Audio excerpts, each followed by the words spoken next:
California. We are at 9 pips for What California. is Brayrand doing in Missouri? I don't understand putting that much money into Louisiana. North Carolina going into the Republican This is one of the Conference. most stunning results in 270 Live history. Good morning, good evening, wherever you are, whenever you're watching, and thanks for tuning in to 270 Live. Today, amidst the torrential rains of the Pacific Northwest, we're here in Seattle, Washington for an exciting quarterfinal showdown between number 2 seeded Ryan and number 6 seeded Brayrand. Brayrand's coming into this matchup riding high after his stunning first round upset over Steven. He's been constantly written off, but Brayrand now finds himself with a chance to turn that shock result into something far more dangerous in the form of a deep tournament run. But standing in his way is Ryan, fresh off a Rose Bowl win as a result of Tyler's controversial mid-game resignation. Ryan's been calm under pressure and ruthless when it matters, and he's still one of the clear favorites to win it all. But one upset has already happened in this bracket, and today the question is whether or not lightning strikes twice. As always, I'm Keegan Fong in the booth alongside Riley, and Riley, tell us what we have in store for this exciting quarterfinal matchup. I mean, I just want to say first off, the rain here in Seattle is making things sort of hard to see, but going to try our best here. But listen, Keegan, we have two veterans of the sport here in Brayrand and Ryan. Brayrand, really good at first, started taking a dip, which, was reflected in a 6th seed, but with that stunning upset against Steven, I think is looking to prove himself, as an original just titan of 270. And then we have Ryan, hoping to keep his reputation as one of the best 270 players out there. So I think we're in store for a really good game. Certainly one of the biggest upsets in 270 Live history. That magnificent run by Brayrand in Kansas City. He beat Steven 372-166, so it wasn't even really a close match. It was a beatdown, and he sent poor Steven, the 3 seed, down to Salt Lake City to work his way out of that loser's bracket. Meanwhile, Ryan came out with a pretty dominant win early on against Tyler, to the point where Tyler forfeited. I know there was a lot of controversy on 270 Live Twitter over that move of him resigning from the match. Obviously, the tournament directors have determined that he will stay in the tournament, but yet another huge moment of controversy in this tournament as we see the turn 1 pips finish off Reagan with 7 electoral votes. Ruth Bader Ginsburg going in national groups. What's your take on these opening starts here, Riley? I mean, the RBG pick was always a little unorthodox in the first place. Just because, while she has such great advantages with the national groups, that's not usually a strategy you see in the 2-person games, just because it takes away a couple turns that can really be hard to dig out of. But, that extra cash could make things interesting. What does Brayrand have to do to continue this miracle run he's making in the tournament and pull off the upset today? Especially if he's going to be on the back foot, at least positioning-wise, while he's gathering these national groups. I mean, well, let's see what happens, during this turn. But I mean, I really think, as with any, 270 player, you just gotta stay aggressive, and you gotta keep the other player on their toes, which might be a little bit harder, given that he's going to take a couple turns to get into states, but you just want to make sure you don't dig yourself into too big a hole. So Brayrand already making short work of the women's movement. He's going to pick up that $56,000 bonus. Same for Reagan, who nothing too off the normal path here. He's picked up Old South, working on those swing states. Meanwhile, very quick turn. More Reagan pips in the South. Again, pretty standard here, where, well, on the other side, we have to imagine, and we do see it, Brayrand's going to make some first pips in some key states, Massachusetts and New Hampshire being 2, as well as Utah. So, finishing up turn 3, 21-128, though Brayrand is going to have the money advantage right now. I mean, hey, 70K is, that's not too bad, especially this early on, where, even just a little bit more can get you that much closer to achieving that first state group. But, it looks like we're looking at a town gown, probably a pivot to high tech. It's classic Democrat strategy. But we got to see. I think Ryan, is going to sneak up with those swing groups swing state groups, and that's a solid chunk of money if he can get that. Ryan's already making strong progress on swing states. He's already in a ton of them. 3 in Arizona is going to get him far. We're also going to see some of his pips into African-American states, so that's also going to be a huge landmine for Brayrand, preventing Ryan from stacking up the African-American money. We're going to see our first competitive state is going to be New Hampshire. Meanwhile, 2 pip into New York, and Reagan's gonna pip in, just put a foot into Utah. So some interesting pips already picking up swing states in African American though on the Republican side. So that is huge for Ryan and his prospects to win here. He is off to a blistering start with the board being this open from Ruth Bader Ginsburg's national group focus. And see, that's the thing, that national group money advantage that you had for those first couple turns kind of been nullified now, and especially with African American, something that Ruth Bader Ginsburg could be targeting. I think Ryan's played a really good couple turns, and I'm interested to see where RBG goes. Needs to get that town and gown, I think, this turn, but also not invested in that many states when you look at it. Only those 4, because of those investments into New York. I'd argue, as we're seeing turn 5 here, I'd argue this might be the most important turn of the game. This is the turn where Brayrand can go on the attack, put some pressure on Ryan. If he doesn't do it properly, this thing might blow wide open here.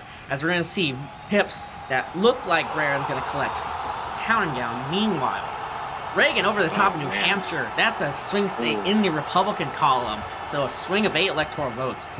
Meanwhile, there's the 3 pip in New York, as we expected. Ryan going for his home state of Oklahoma. That's a curious pick. And he's going to go over the top in Utah. That's something we don't see all the time. So, finishing up this turn 5, 64, 188. Ruth Bader Ginsburg actually did not pick up town and gown that turn. That might be huge.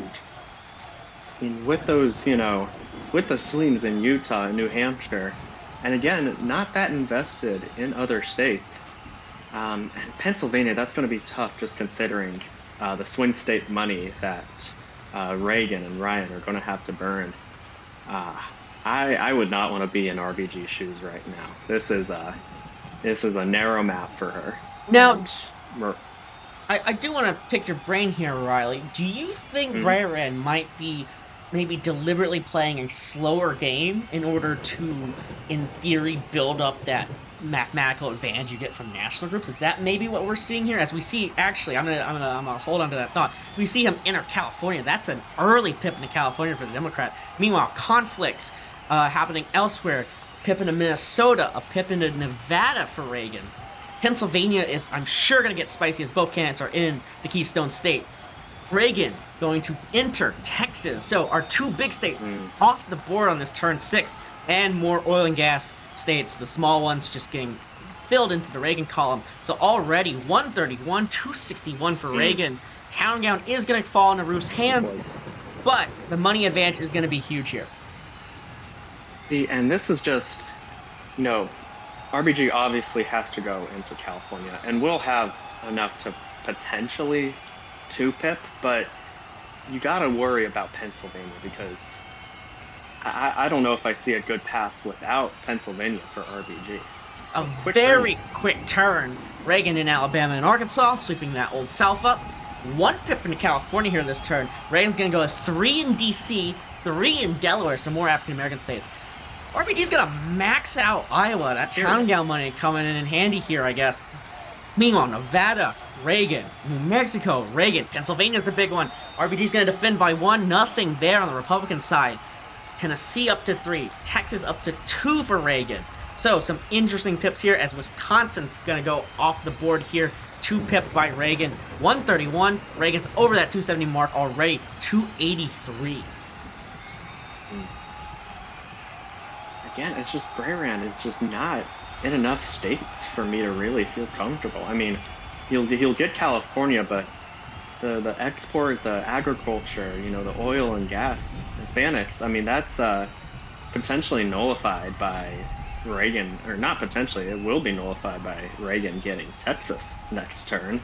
So I don't think you're going to see a whole lot of state group money coming in there. And for the record, 283, Brian just needs to hold at this point, and he could theoretically win. Ryan covering a lot of the board already.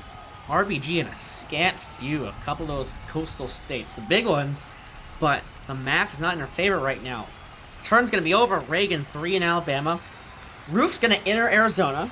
3 pipped into California, so that should be help. He's going to go over the top in DC, so DC is Ruth Bader Ginsburg territory. That's going to be up to 138 for Brayrand. He's going to enter Michigan. That's an interesting pip. Missouri off the town and gown. North Dakota off the town and gown. Rhode Island. South Carolina going to 3. Texas is going to get 3'd by Ryan, so that will be huge. Some competition in Wisconsin brewing, maybe, and 3 in Wyoming. So, with turn 8 over, 155, 180. High tech going to Roof Column, but meanwhile, Latino, oil and gas, agriculture, manufacturing, all going to Reagan. Man. That is a massive swing in the money. Right now, Reagan's sitting at 990, Roof sitting at 538 in the war chest. That is huge. I do think it was a good turn for RBG in terms of, spreading out that map a little bit, setting up some potential, swings, but that is a massive money gap right there. I'm not sure if she's going to be able to overcome that.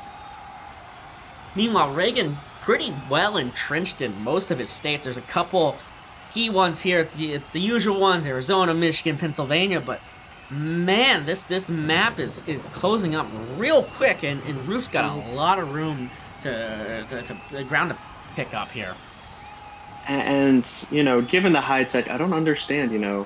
There's no Washington, there's no potential Oregon or Ohio play to get into, exports. We see investments still in states, like that full max out of Iowa, like Minnesota. Which might indicate agriculture focus, but I'm not sure what her strategy is here. Arizona's the big one here. We're going to get a max out as expected, I think. So that's a lot of money burned here between the two candidates. Reagan's going to hold on to the lead there. Reagan, Arkansas. Pip finally in Connecticut. Roof entering Delaware and Louisiana and Maryland. So this was the turn that Brayrand, I think, went on the offensive. Michigan's a huge one. Ryan's going to max that out, and so that's going to block any chance of Roof taking that. Battleground North Dakota, as always. Reagan's going to go over the top in Ohio, leading by 1. He's going to enter Oregon, so taking some of those white states off the board. Roof in Virginia, Roof competing in Washington, and Reagan's going to go really far in Wisconsin. 8 pips, but not maxed out. Right now, 162, 320 with turn 9 over. It's I think RBG, and the money gap has been lessened on this turn, but I think she may be able to pick off a state or two. But if I were Ryan right now, I think I would just rush ballot, and I wouldn't even give RBG the time to pick off any more states. This will be an interesting turn because there's a lot of Roof pips into especially that Sun Belt, the old South region. So can Ryan defend properly here? Is he going to bleed a little bit? Will it be enough for Brayrand to even have a shot here? Those are the real questions as turn 10's ticking down. Still a somewhat competitive match, even though the electoral count is growing for Ryan's lead. Arizona, another max out conflict, more money. I think around 400,000 getting burned here in Arizona. 3 in Connecticut for Roof. Over the top in Delaware, maxed out, so that's a swing of 6 electoral votes. Kansas, Reagan's going to enter. In Louisiana, Reagan's going to defend well up to 8, nothing there. Roof's going to 9 pip. North Dakota, and that's big. Pennsylvania going to Reagan. He's going to block her in Virginia as well, so Brayrand's chances are dwindling here. And a max out in Wisconsin. Riley, what's your take on how this board looks now as we enter turn 11? Pennsylvania, that's a big flip right there. We see export-driven going to Reagan now, and that's going to offer even more opportunities in places like Washington and Ohio. Not looking good for RBG right here. Not looking good. A pretty distinct money advantage. That's been the theme of the game here for Reagan. Despite Roof getting those early national groups, he's got a money advantage of roughly $300,000, so it's quite substantial. He's also got the electoral count lead here at 342-146. And she, while she does have some more flexibility with that, money, because it can sometimes be deceiving if you have a lot of money in a state group. That's not really useful. That's still a pretty substantial gap right here. And I mean, we saw the lead in Pennsylvania, swing, and that's going to be a lot of money if RBG wants to defend that. We've seen Virginia, Arizona, lots of money being spent defending those states. We do see Roof going over the top with only 5 pips in Arizona this turn. Where did Reagan divert that money? Maybe to rush ballot here, as we're seeing Indiana, Idaho, Kentucky getting picked up. Louisiana's going to get maxed out by Reagan. Massachusetts, Reagan's entering Massachusetts. That's interesting. And Roof overpowering in Maryland, taking the 10. The first state out of the Old South. Meanwhile, Reagan on the offensive here in Minnesota, Montana. North Dakota getting maxed out. In Nebraska, Reagan's going to enter. So those white space states are slowly clearing off. A huge conflict in Ohio. That's a lot of money abnormally burned in Ohio. Reagan's going to hold the lead there. He's going to max out Pennsylvania with that swing state money, so locking out those 19. Reagan entering Rhode Island. 3 in South Dakota. A max out in Virginia, so those 13 are going to get locked out from Roof. And he's going to enter Vermont, too. You got to think at this point, 167, 371. A brutal round for Roof and final ballot getting triggered. You got to think Ryan might be running up the score here more than anything. I think it's going to be, at this point, just how big is the victory going to be for Reagan? It's, RBG, I think, tried something new. I mean, first off, with Brayrand's candidate choice of RBG, and with the national group, I think tried something out, and I just don't think it worked this time. Ryan's stable as ever. He's going to take the win here pretty handily. Though Roof is going to hold on to Arizona, so that's a nice consolation prize of anything for Brayrand, but it's not going to be a whole lot. Idaho, a little too late. Indiana defense here, a little too late from Brayrand. I don't even know what Brayrand's doing in Kansas. He's only 1 pipping, couldn't even take it there. He's going to tie in Montana. I don't understand the 1 pips here. Ohio, Reagan's going to 8 pip in there. That's all. That's, again, normal amount of money in Ohio. Vermont's maxed out for Roof, so she will secure those 3. She's going to take Washington, so that's 12, make the score a little more respectable. And in West Virginia, Reagan's going to go 3. So that is our final score. Ruth Bader Ginsburg, 179.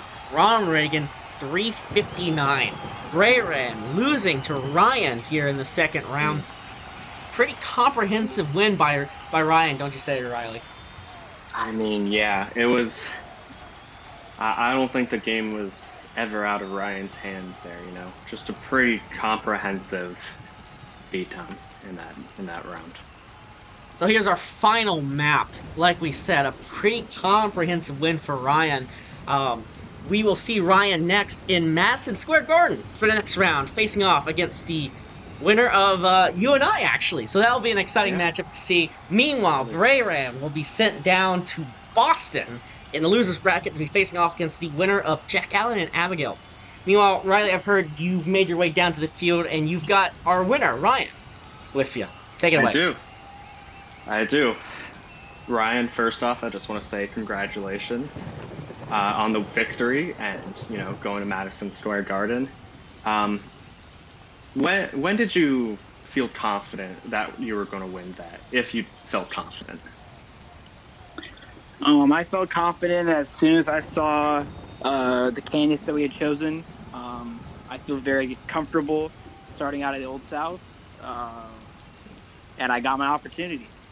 Usually if someone starts in the Old South, which I thought he was going to do with Brian Kemp, I have to improvise a little bit. I still feel like I would have won, but once I was able to start in the Old South and he didn't go into any of my states, I felt real comfortable. No, that makes sense. And then, as you go on to Madison Square Garden next round, what are the key lessons that you think you're going to take from this match as you go on in this tournament? I don't think I've learned any lessons in the first 2 rounds. They've just kind of been easy victories, take care of business, I guess. Well, I guess we'll find out if Keegan's not going to be in the next round or not. I feel like he might be upset by Riley. We'll have to see. But, I'm feeling confident. I'm feeling good. I've won against a Democrat candidate. I've won against a Republican. My opponent in the first round quit. I mean, I'm feeling good about this tournament. I think that shows in the results. So, and thank you for the bold prediction about my match. I'm hoping you're right there. But again, congratulations on the win, and best of luck in the rest of the tourney. Appreciate it. Thanks, guys. I'm down here with rain-soaked Brayrand. And Brayrand, tell me what went wrong today. Yeah, I think, credit where it's due when, knowing that I was coming in with a little bit of a late start where, using the national group strategy, it's really important to get the ball rolling as soon as that money is, locked away. And Ryan had a really decisive strike on Town and Gown for me, swiping away a couple of states at the very beginning. I lost Utah and the losing Town and Gown state group money for I think 2 turns as a result right at the very beginning stifled my ability to roll out, made it a little bit harder to get high tech, and at that point he bought himself basically 2 extra rounds to really begin to try and move out from Old South into manufacturing, and that's really the race is if I go slow on national groups and he goes for Old South, it's a race of who can get, can I get established or can he branch out faster? And he struck really well. And unfortunately, from that point on, really the momentum was just on his side. Now, you have a history of being considered a loose cannon output. And you've been doubted. Doubted by the committee, by your opponents, by the commentators, by fans of 270, by former players, by the sponsors. You've been doubted quite a bit in recent years. And I think there was a lot of buzz after your win against Steven that maybe you'd turn a new leaf. And I'm reading online, there's a lot of folks saying that you might be washed again. What do you have to say to those critics? And what Brayrand are we going to see in the losers bracket coming in the near future? Yeah, I mean, can't ever let outside noise have any effect on the way that you play your game. You just got to play with heart, play with who you are. I think we have a pretty solid strategy here, and for the most part, played a pretty decent game. But unfortunately, just a critical strike, and then never able to really quite make the comeback. So, ideally, we'll try and avoid that initial fall behind in the other bracket and kind of let the naysayers know. A perhaps erroneously confident Brayrand. Thank you. Well, Riley, it's been an exciting matchup.